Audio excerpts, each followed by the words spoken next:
This mysterious menopausal world of why am I not sleeping anymore? What's happening within my body that I'm no longer able to stay asleep? What's happening in that instance is that estrogen and progesterone play such a crucial role in regulating your sleep-wake cycle. So when these hormones start to decline, what happens is your body gets a message that it's time to wake up.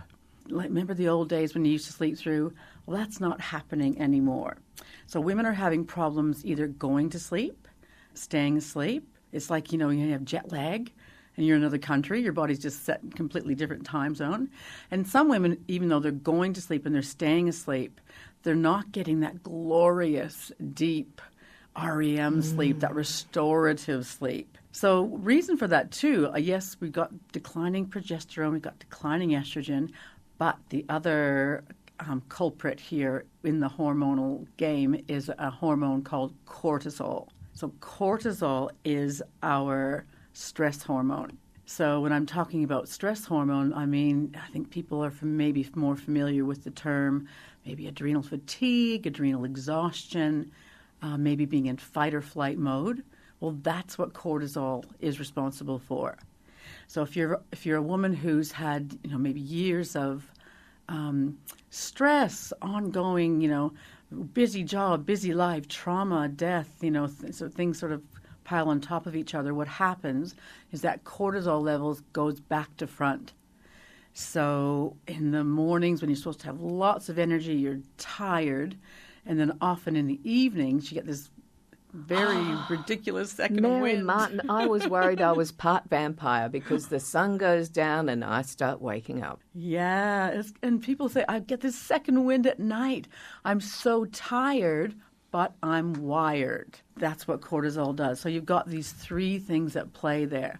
The progesterone lowering, the estrogen lowering, and that cortisol flipping back to front. And how easy is it in our 40s and 50s to have prolonged periods of stress, of things that have happened? Yeah. Well, you go from parenting sometimes, if you have children, or step parenting in my case, to dealing with the issues that come with our elderly parents. You're in the sandwich generation, so to speak. Yeah. You're often very passionate about your career.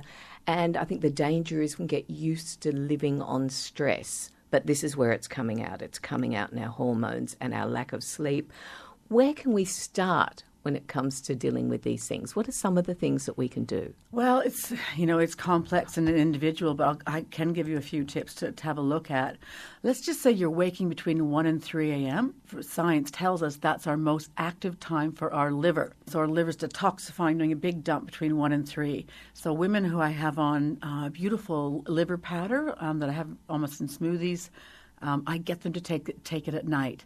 So they're taking a liver powder in the evenings when their body's needing it the most. I tell all ladies to finish up their liquid by 4 p.m. Nothing worse than, you're actually in a lovely deep sleep. You're like, oh, I was so asleep. And you have to get up to pee. Then you get up again. Then you might get up again. So, yeah, really try and kill those liquids, especially in midweek. I know that nobody has much wine before 4 p.m., but you know what I mean. Most of your liquid, you just get your eye on the prize for that 2 liters before that. Nutrient-wise, magnesium is gold. Magnesium is our nervous system relaxant. It works in really relaxing us and getting us into a deeper state of relaxation. Also is a muscle relaxant, so it works really good on the restless legs or if you're having any muscle cramps at night. Melatonin levels, very important to know what your melatonin levels are doing because that's a neurotransmitter that regulates your sleep cycle. Right. So if you're someone who's not sleeping, say, a solid 6 hour, which I understand is the melatonin cycle. Have I got that one right? Mm-hmm, correct. So if you're waking up, say, after 3 or 4 hours, then it's probably worth checking your melatonin. What about caffeine? How does caffeine affect our sleep? And does that vary from person to person? Because my beloved can have a triple shot long black and go to sleep half an hour later. Right. Isn't I'd that annoying? be climbing the walls. Yes, I'm the same. I would be climbing the walls. But I know as well with alcohol, if I'm out having a few, I know I've signed up for a poor sleep. And maybe, it combines with that whole liver detoxification in the middle of the night, but I do not sleep as well. How important is the wind down routine? It's very important because sometimes we do things that are too stimulating before we go to sleep. Oh, guilty. Right? Screens, stimulating conversation, Netflix. So I get people to go, What's relaxing to me? For me, I love a hot shower and just get into the zone, get my little jammies on, get a darkened room. And I actually have a little reading lamp for my book. So my big light's out, but I've got this amazing lamp, and it's got an orange light, and it's so relaxing. Something about an orange light and that sleep process is really important. So yeah, really, get that nighttime and just create something that's nice and relaxing for you. And I think what happens the most, once we have insomnia, it's really easy to lie there and go, oh my God, I'm awake again. And then I count hours, and I know I shouldn't, yes. but I'm there with my fingers going, I've had one, don't check the time. Don't check the time.